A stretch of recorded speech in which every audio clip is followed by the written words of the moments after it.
ಬಹಳ ಜನರು ತಮ್ಮ ವೈಯಕ್ತಿಕ ಸಮಸ್ಯೆಗಳೊಂದಿಗೆ ಜ್ಯೋತಿಷ್ಯದ ಬಳಿ ಬರುತ್ತಾರೆ. ಮಾನಸಿಕ ಒತ್ತಡ, ಸಂಬಂಧಗಳ ಗೊಂದಲ, ಹಣಕಾಸಿನ ಅಡಚಣೆಗಳು, ಆರೋಗ್ಯದ ಭಯ ಎಲ್ಲವನ್ನೂ ಗಮನದಿಂದ ಕೇಳುತ್ತಾರೆ. ಪರಿಹಾರಗಳನ್ನೂ ಚೆನ್ನಾಗಿ ಅರ್ಥಮಾಡಿಕೊಳ್ಳುತ್ತಾರೆ. ಹೌದು, ಖಂಡಿತ ಮಾಡುತ್ತೇವೆ ಎಂದು ಹೇಳುತ್ತಾರೆ. ಆದರೆ ಎಲ್ಲವೂ ಸಿದ್ಧವಾದ ನಂತರ ಪರಿಹಾರವನ್ನು ಪಾಲಿಸುವುದಿಲ್ಲ. ಜ್ಯೋತಿಷ್ಯ ದಾರಿ ತೋರಿಸುತ್ತದೆ, ನಡೆದಿ ತಲುಪಿಸದು. ಜ್ಯೋತಿಷ್ಯ ಒಂದು ಕನ್ನಡಿಯಂತೆ. ಗ್ರಹಗಳ ಅಸಮತೋಲನವನ್ನು, ಕರ್ಮದ ಪಾಠಗಳನ್ನು ಮತ್ತು ಸಮಯದ ಸೂಚನೆಗಳನ್ನು ತೋರಿಸುತ್ತದೆ. ಪರಿಹಾರವೆಂದರೆ ಔಷಧಿಯಂತೆ.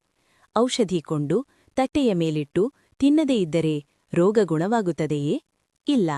ಅದೇ ರೀತಿ ಪರಿಹಾರಗಳು ಪಾಲಿಸಿದಾಗ ಮಾತ್ರ ಫಲ ನೀಡುತ್ತವೆ.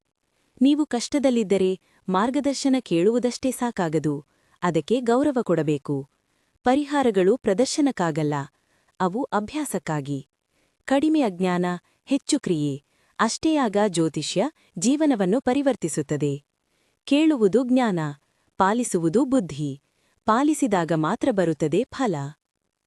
ನಿಮ್ಮ ಜೀವನದ ಸಮಸ್ಯೆಗಳಿಗೆ ಸರಿಯಾದ ಮಾರ್ಗದರ್ಶನ ಬೇಕಾದರೆ, ನಿಷ್ಠೆಯೊಂದಿಗೆ ಪರಿಹಾರಗಳನ್ನು ಪಾಲಿಸಲು ಸಿದ್ಧರಾಗಿದ್ದರೆ, ಆರ್ಯನ್ ಮ್ಯಾಜಿಕಲ್ ಹೀಲಿಂಗ್ ಸೆಂಟರ್, ಚಿಕ್ಕಬಳ್ಳಾಪುರವನ್ನು ಸಂಪರ್ಕಿಸಿ. ಮೊಬೈಲ್ 9513 143 901.